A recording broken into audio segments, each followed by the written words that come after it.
Hello and welcome to Money Trail with me, Amir Arafat. Today, the international banking cartel, from the Rothschilds to the House of Morgan to the Federal Reserve. Who controls the world's money? The four horsemen of banking, Bank of America, JP Morgan Chase, Citigroup, and Wells Fargo, own the four horsemen of oil, ExxonMobil, Royal Dutch Shell, BP, and Chevron Texaco. In tandem with Deutsche Bank, BNP, Barclays, and other European old money behemoths. But their monopoly over the global economy does not end at the edge of the oil patch.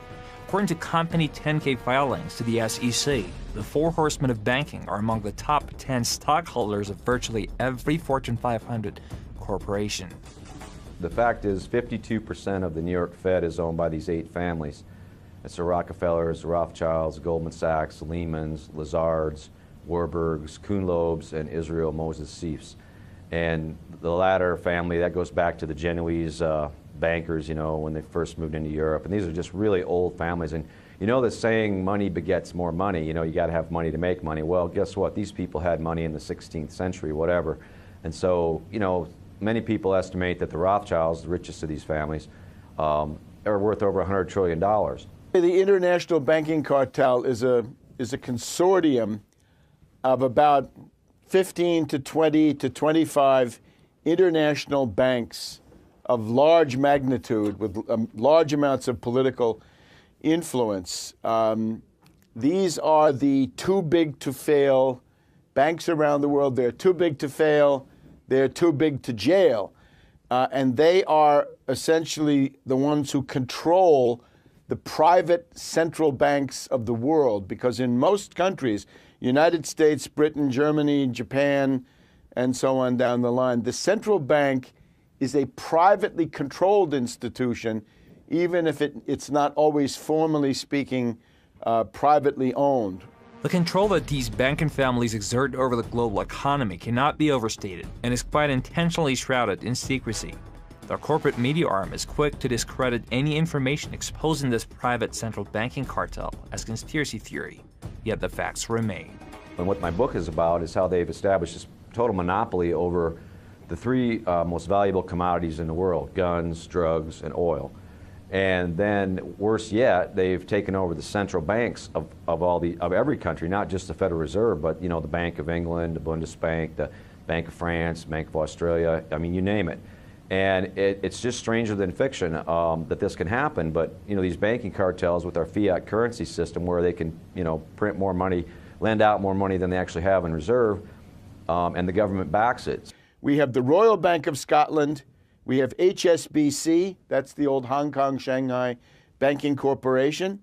Lloyds Bank, TSB, that has absorbed HBOS, Building Society. That is followed then by Bank of America, Citigroup, JP Morgan Chase, UBS, Credit Suisse, Deutsche Bank and Westdeutsche Landesbank of Germany, Société Générale of France, the Bank of Tokyo Mitsubishi UJF, Norin Chukin of Japan, Royal Bank of Canada, and Rabobank of the Netherlands. Now that group, 15, 16 banks, that is essentially the heart of the cartel. One important repository for the wealth of the global oligarchy that owns these bank holding companies is U.S. Trust Corporation, founded in 1853 and now owned by Bank of America. A recent U.S. Trust corporate director and honorary trustee was Walter Rothchild. Other directors included Daniel Davison of JP Morgan Chase, Richard Tucker of ExxonMobil, Daniel Roberts of Citigroup, and Marshall Schwartz of Morgan Stanley. Basically, it's like these families are running this printing press, and they get countries in debt, they get individuals in debt, they get companies in debt, and when those people go into debt and can't pay their loans back, then these bankers come in and seize the real asset, which is the house, the car, the Mexican National Cement Company, which is what they did in the Mexican debt crisis in 1997. The way they got out of that was they handed over other state assets to Asarco, and B&N took over the whole railroad in Mexico. And, it's just it's a scam. And now the world's biggest and perhaps oldest modern banking family. Ladies and gentlemen, the Rothschilds.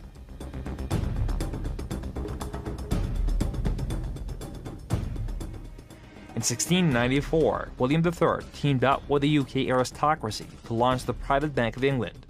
The Rothschilds and their inbred 8 families partners gradually came to control the Bank of England. Mayor Amschel Rothschild once said, quote, "I care not who controls a nation's political affairs, so long as I control her currency."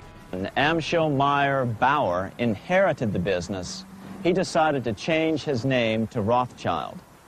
Amschel soon learned that loaning money to governments and kings was more profitable than loaning to private individuals. Not only were the loans bigger, but they were secured by the nation's taxes. Mayer Rothchild had 5 sons. He trained them all in the skills of money creation, then sent them out to the major capitals of Europe to open branch offices of the family banking business. His first son, Amschel Meyer, stayed in Frankfurt to mind the hometown bank. His second son, Solomon, was sent to Vienna. His third son, Nathan, was clearly the most clever. He was sent to London at age 21 in 1798, 100 years after the founding of the Bank of England. His fourth son, Carl, went to Naples, and his fifth son, Jacob, went to Paris. Rothschild soon grew unbelievably wealthy. By the mid-1800s, they dominated all European banking and were certainly the wealthiest family in the world. The Rothschild family was a German banking family. Their original name was Bauer. They changed their name to Rothchild. The sons of Mayer Amschel Bauer Rothchild were spread out across Europe. They funded all sides of all conflicts. I guess the most famous instance of that is when they funded the Duke of Wellington and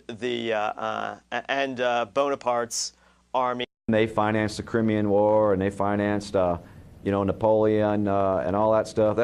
Wellington, both sides of that conflict, and that was the pattern. They started getting the royal families of Europe into debt to them, so they'd owe them money. This is the Waterloo battlefield about 200 miles northeast of Paris in what today is Belgium.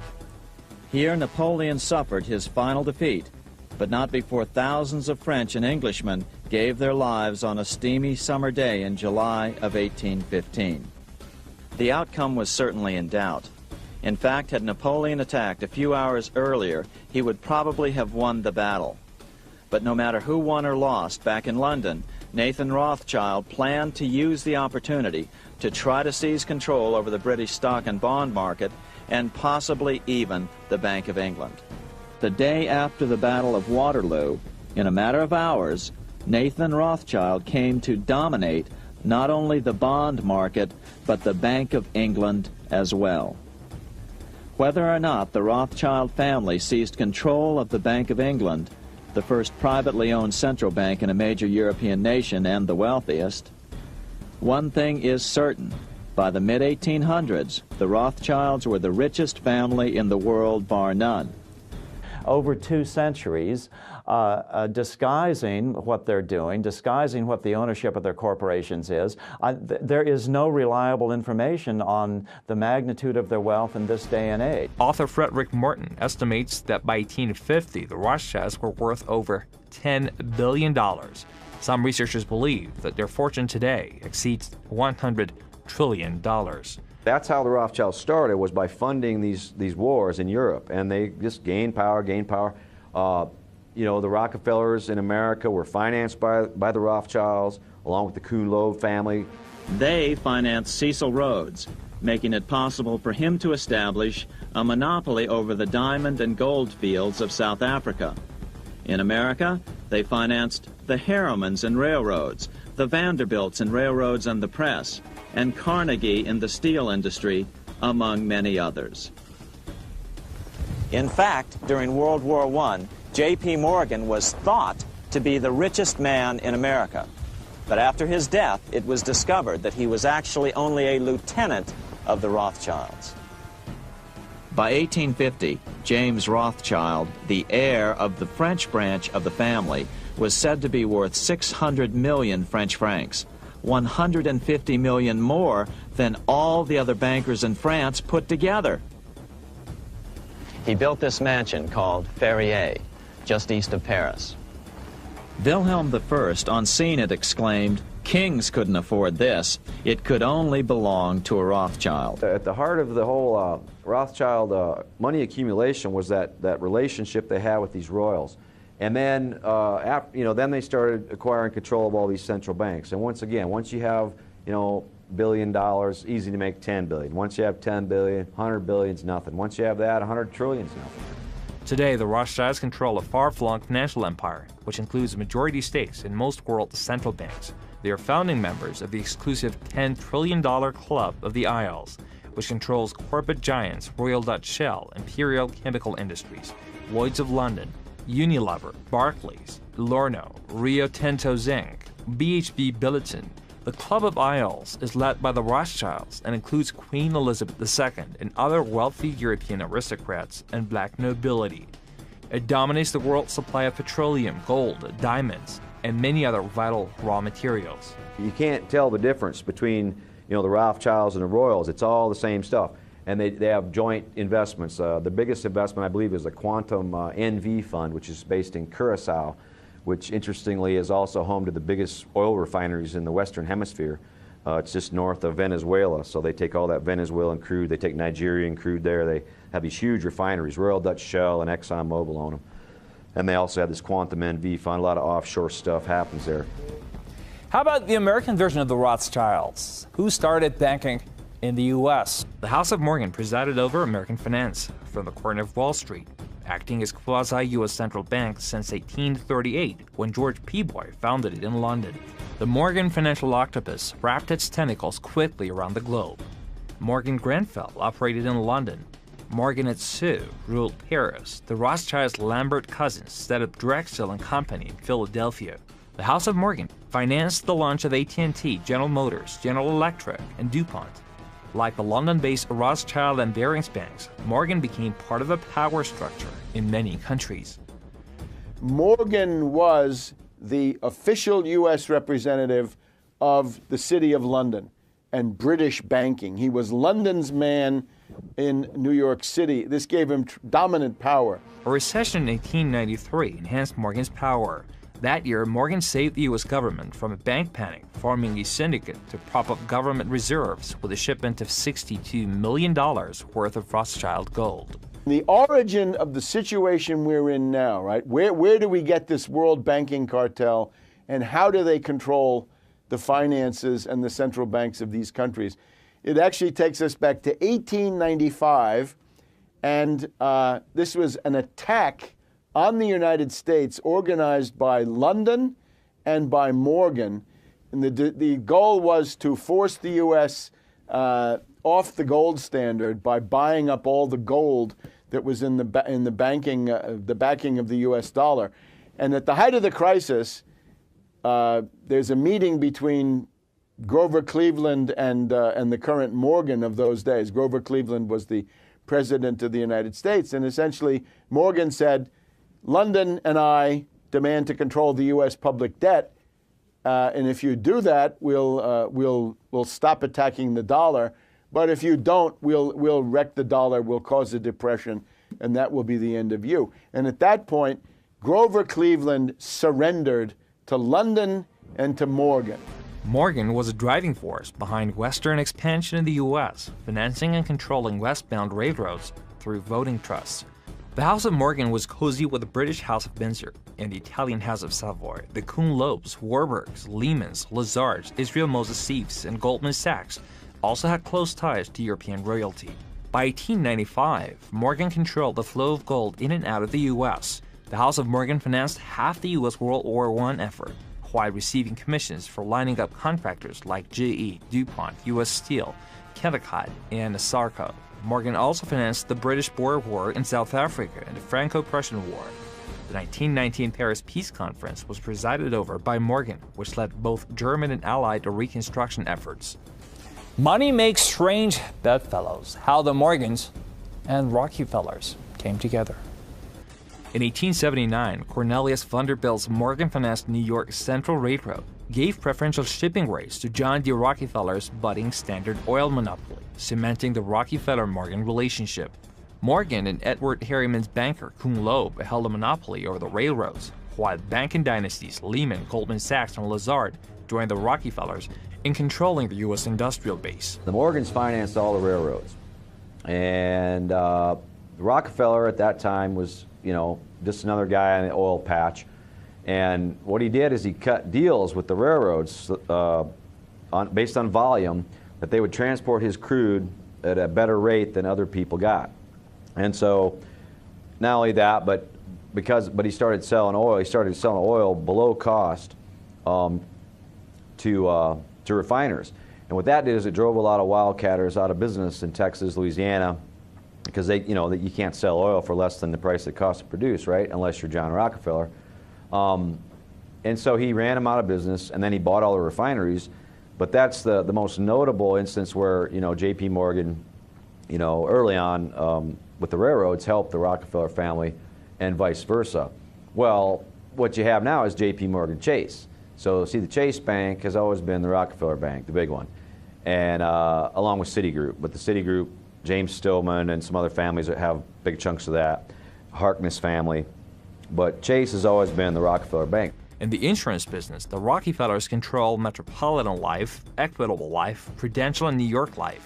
The Rockefeller banks control 25% of all assets of the 50 largest U.S. commercial banks and 30% of all assets of the 50 largest insurance companies. Companies under Rockefeller control include ExxonMobil, Chevron Texaco, BP, Marathon Oil, Freeport-McMoRan, Quaker Oats, Osiarco, United Delta, Northwest, ITT, International Harvester, Xerox, Boeing, Westinghouse, Hewlett-Packard, Honeywell, International Paper, Pfizer, Motorola, Union Carbide, and General Foods. Speaking of the international banking cartel, how about the U.S. Federal Reserve? Where does the Fed stand? The Federal Reserve is a center of it. It's really one of the governing institutions. By the way, let me say, I write about this in my book, Surviving the Cataclysm, Your Guide Through the Greatest Financial Crisis in Human History. And here on the cover, we have the Fed breaking up. Everyone who can read the writing on the wall can see the Federal Reserve Bank controls the United States government.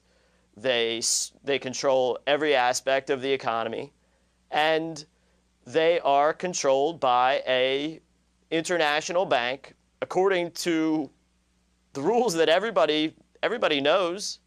Basel III. That's the rules by which all the private central banks operate, and it's set in a foreign country, which means the Federal Reserve Bank is a treasonous institution that destroys or has destroyed American sovereignty, as has the European Central Bank and the banks around the world, as has,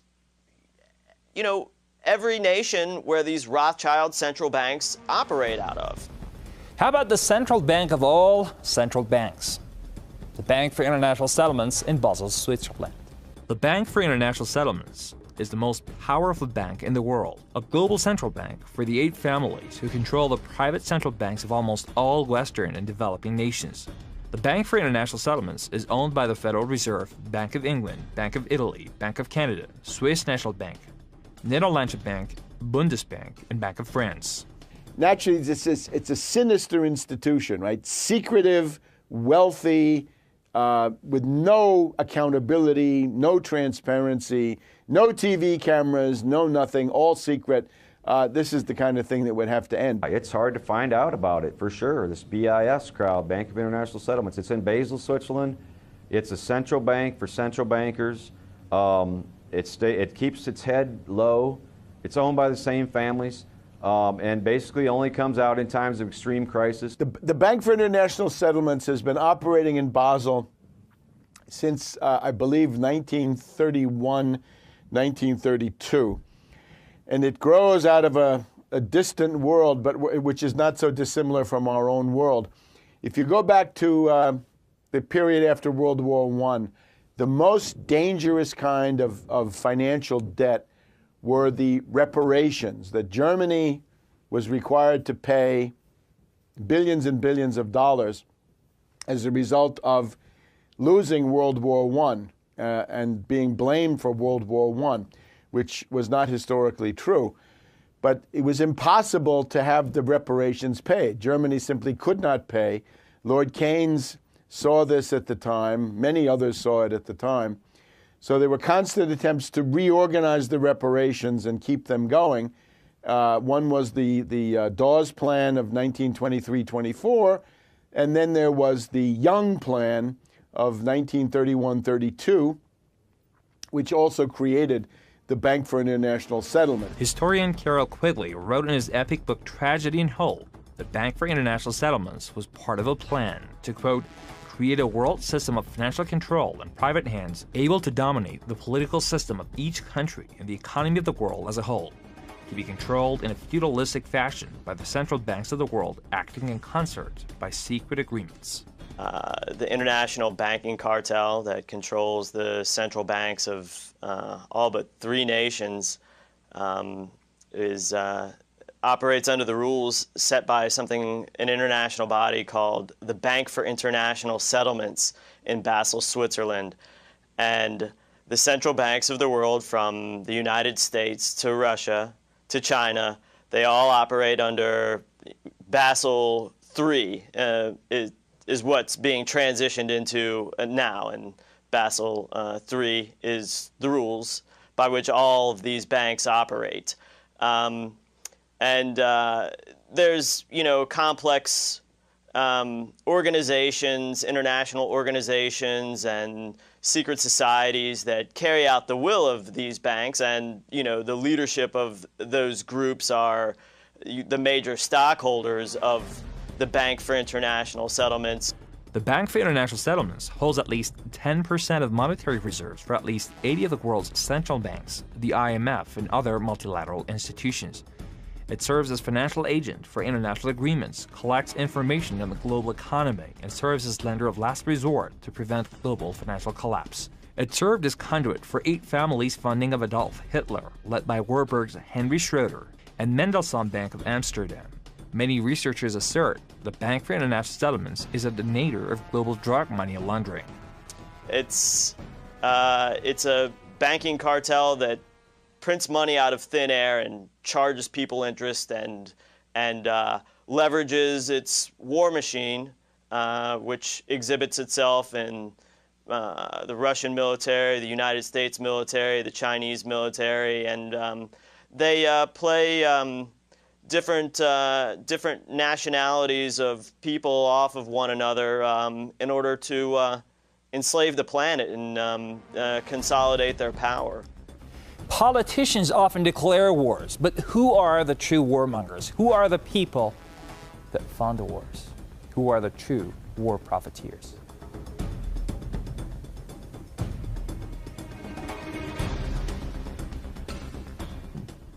The controlling of the money supply and the economy is only a portion of the power the international bankers wield against us.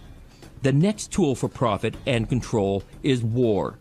Since the inception of the Federal Reserve in 1913, it seems as if we have been in a perpetual war at one place or another. There's a reason for this. It's important to understand that the most lucrative thing that can happen for the international bankers is war, for it forces the country to borrow even more money from the Federal Reserve Bank at interest. Not only that, but they have heavy investments in the weapons manufacturers. Guns, drugs, oil. If you look at the numbers, it's the 3 most valuable commodities in the world. So if you're a banker, you're going to want war. You can sell oil to both sides, you can sell guns to both sides, and you can run drugs through the war zone and nobody will know where it's going, and launder that money easily. Big old stacks of $100 bills, also gold and diamonds, all these things go through war zones as currency. And of course, they own the defense contractors. These same families own Lockheed Martin, they own BAE, British Aerospace, they own all the biggest defense contractors. Well, thank you for watching. Always follow the money trail with me, Amir Arfa.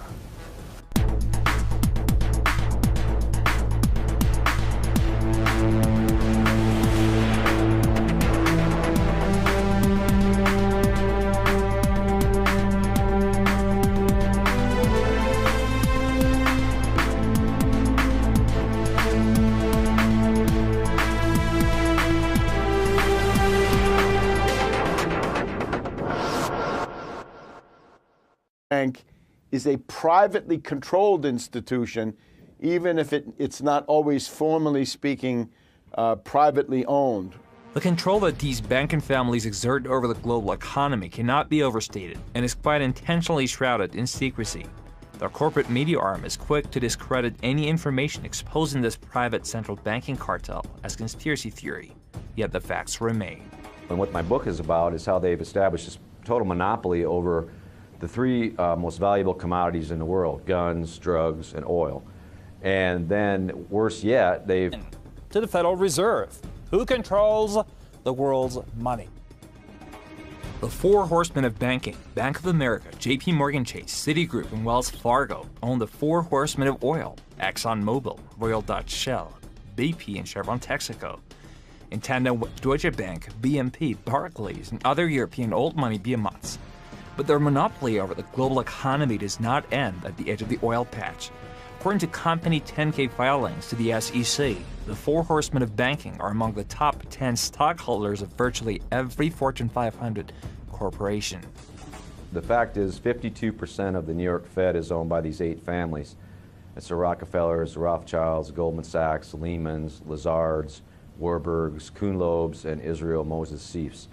And the latter family, that goes back to the Genoese bankers, you know, when they first moved into Europe. And these are just really old families. And you know the saying, money begets more money, you know, you got to have money to make money. Well, guess what? These people had money in the 16th century, whatever. And so, you know, many people estimate that the Rothschilds, the richest of these families, are worth over $100 trillion. The international banking cartel is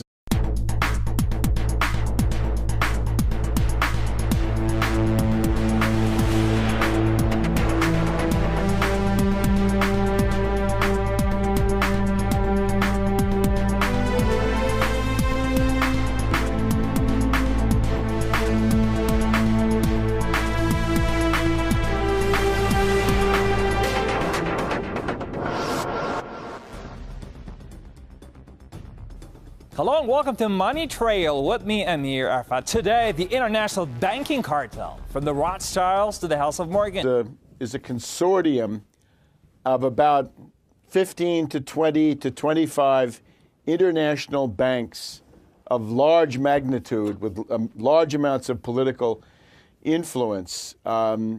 These are the too big to fail banks around the world. They're too big to fail. They're too big to jail. And they are essentially the ones who control the private central banks of the world, because in most countries, United States, Britain, Germany, Japan, and so on down the line, the central bank